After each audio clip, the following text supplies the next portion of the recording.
All right, we are live. We are live. Good morning. Happy Friday. I am Megan Peach. I am one of the faculty for rehabilitation of the injured runner with the Institute of Clinical Excellence. A little blurry on Facebook and a little yellow on Instagram. That's okay. This is the PT on Ice daily show, and it is Fitness Athlete Friday. So I'm going to be talking about coaching today, specifically when to refer your injured endurance athletes to a coach. First, I want to talk about a couple of upcoming courses. We are so busy these next couple of weeks. This weekend, Modern Management of the Older Adult live. We have total spine thrust manipulation. Next week, there are 4 courses. There's lumbar spine, extremity management, clinical management of the fitness athlete, and also the cervical spine. So check out the website. If you are in the area of any one of those courses, I would highly recommend jumping into any of those that still have availability. Great courses. And then Rehabilitation of the Injured Runner also has some upcoming courses, both live and online.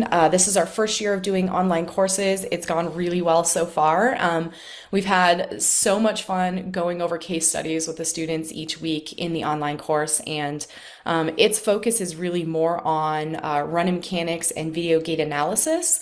So that's been really, really super interactive and a lot of fun. So we've got one more cohort of that online course starting in September.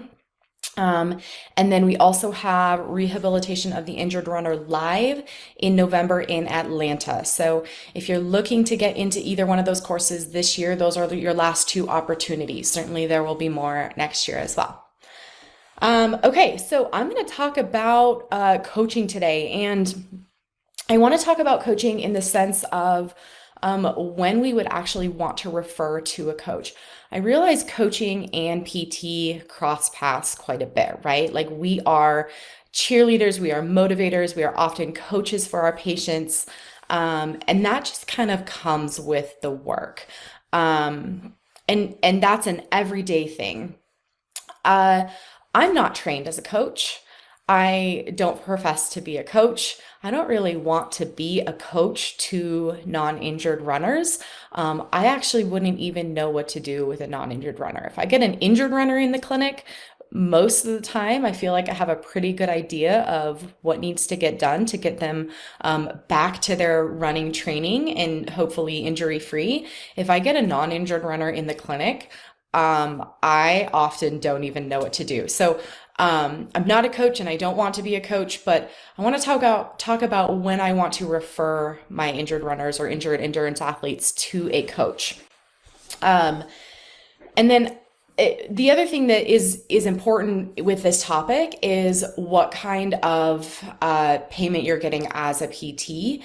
In a cash-based system, going from a rehabilitation setting to a coaching setting can often be a little bit more streamlined just because you have so much more availability to do what you want and to intervene how you want with that client or that patient. Because there are so many less rules. When somebody is paying through insurance, then there are so many more rules on what we can do for intervention, how we're going to get paid for that. Is there medical necessity? Because the insurance companies want to see that there is medical necessity to treat that patient oftentimes.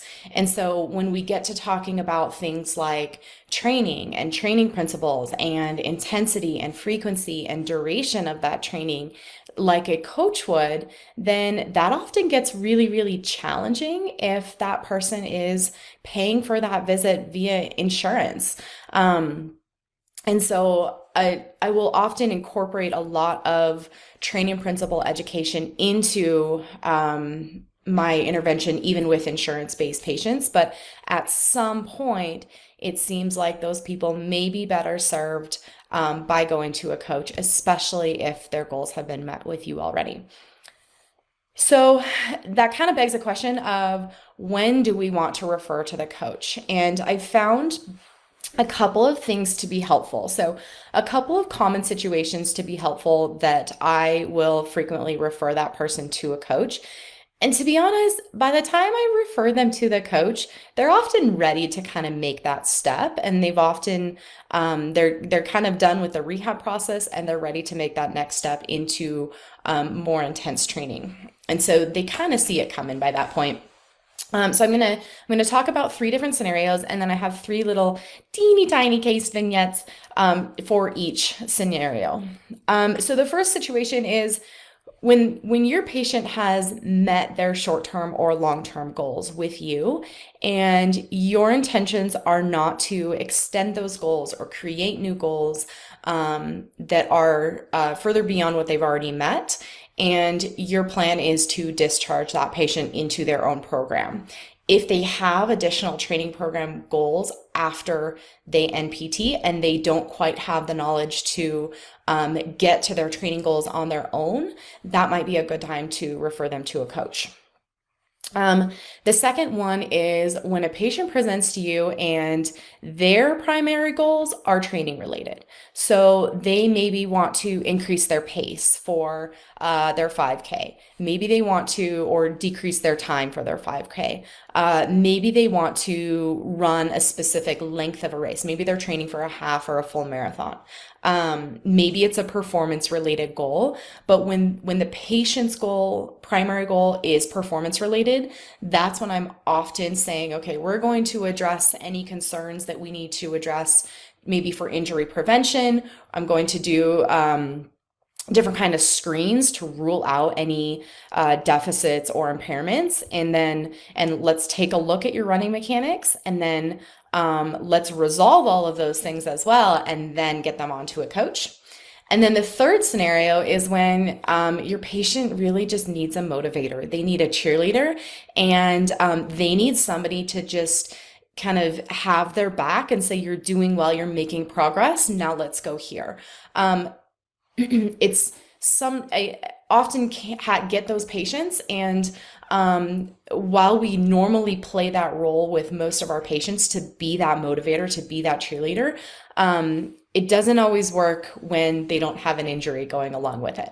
So in those three scenarios, I find it really, really helpful to refer that person to a coach. So just tiny case studies to go along with to make this a little bit more clinical minded.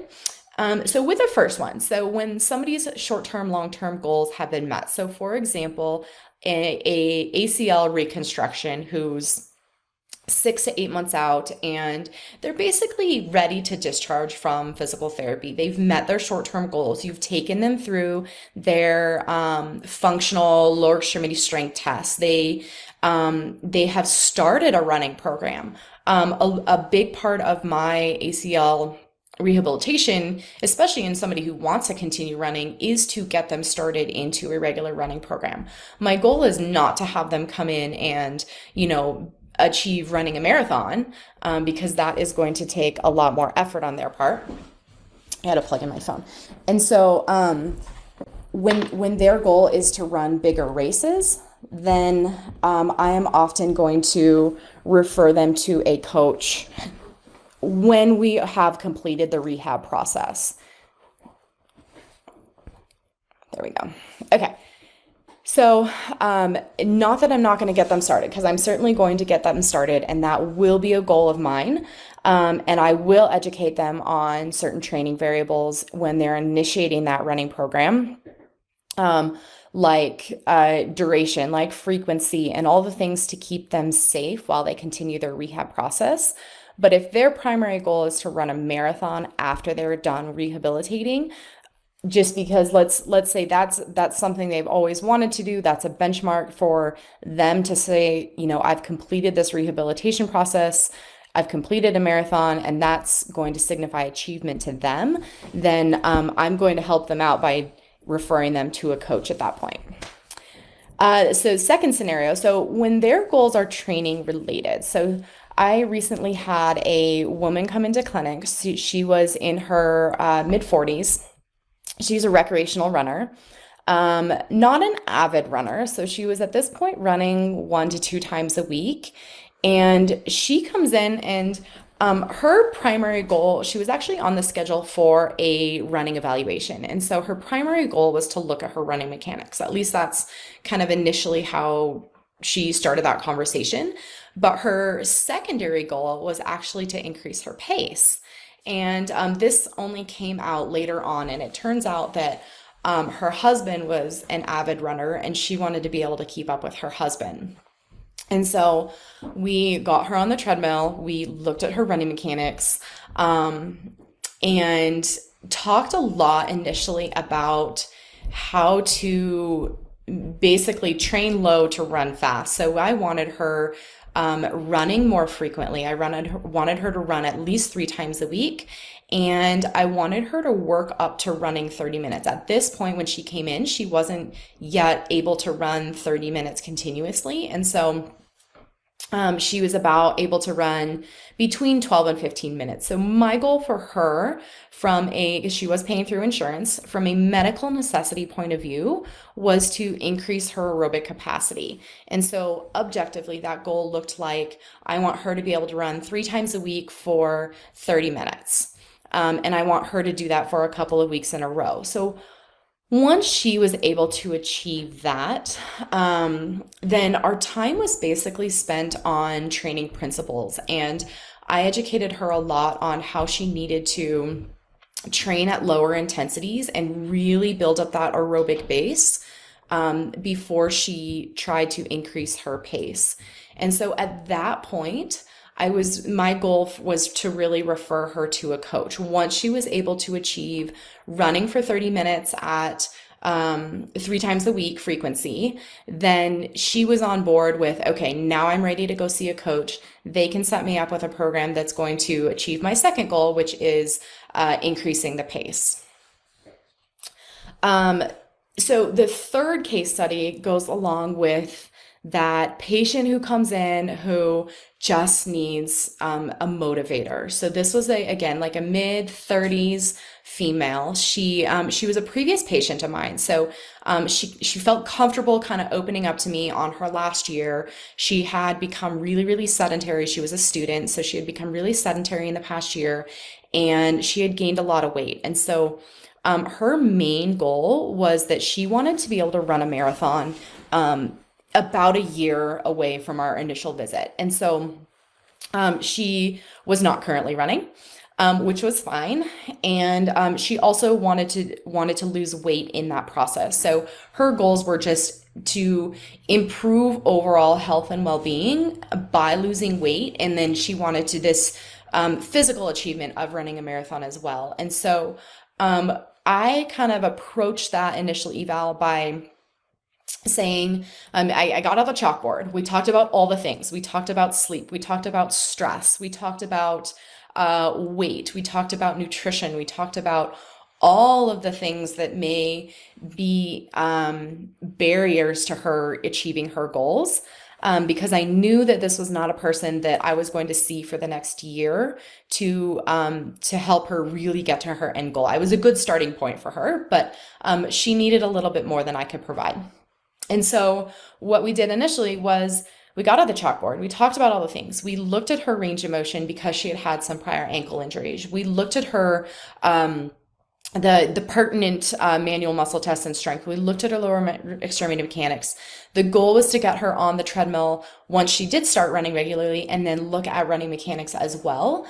And so my goal for her for PT was to reduce any major deficits that I initially saw that might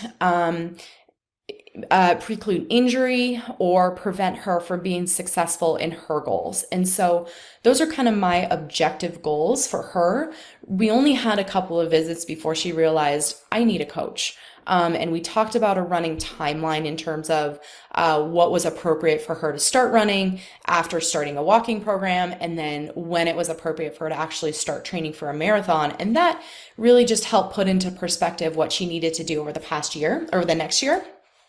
And then we did not talk at all about frequency of running, pace of running, duration of running. I thought that was more appropriate for a coach to tackle. And I had that conversation with her as well. So it was a good starting point for her. I could be that cheerleader initially just to get her going on that program. But then we were both on board with her then going out and getting a coach after that. So it really just comes down to those. Well, I'm sure there are more scenarios, but the main scenarios that I tend to see with my endurance athletes in clinic are when they have met their short-term, long-term goals that have been established for physical therapy. So resolving the deficits, resolving the impairments, and then they have training goals beyond that. When they come into clinic and their training goals are related, they are typically better served with a coach. I can get them going on injury prevention exercises for a home program. I can look at their mechanics. Beyond that, if I'm spending the majority of my time talking about training principles and talking about, frequency, duration, intensity, then those are the people that I think are better served with a coach. And then the last one is when that patient just needs a cheerleader and they need somebody to just motivate them through that program. That is also something that, and they're not dealing with a current injury. That's also something that I think is better served with some kind of running coach. And again, these coaches are really accessible now. There's a lot of coaching online. I have a couple of coaches that I will often refer to just because I don't want somebody just going to anyone online. I want it to be a good coach, but so I will also provide these patients with a referral source for some coaches in the area as well that I can depend on. So kind of in conclusion, as we know, these endurance sports are, and the injuries related to endurance sports are most of the time, maybe 100% of the time, multifactorial. And we know that their interventions have to be multifactorial as well. So we have a lot of tools that we can use. We have manual therapy, we have exercise, we have strengthening, we have, range of motion, mobility, we have modalities, should you use them. We have a lot of different interventions that we could use to treat running related or endurance activity related injuries. And personally, when I find myself going to a single modality, so if I am spending all of my time with that individual on one specific intervention, for example, if I'm spending all of my time on educating that person about training principles specifically, then I think they're usually better served by somebody who is trained to be a coach, but then that's what they're getting paid to do as well, to set up training programs, to be that motivator, to adjust things like duration and frequency of the training program so that that person can be successful. I certainly love getting them started, but I don't think that's our primary purpose as PTs. So, and I think they would definitely benefit from working from a coach as well. So those three scenarios tend to be kind of my top three for referring to a coach. So Jason and I get pretty nerdy talking about running mechanics in our online course. So if you want to talk more running, if you want to talk running mechanics, we certainly love to do so. Make sure you check out that online course. Again, our last cohort for this year is starting in late September, and then our last online course for this year is in Atlanta in November. So we hope to see you there. Have a great rest of your Friday and a great weekend, and we'll see you next time.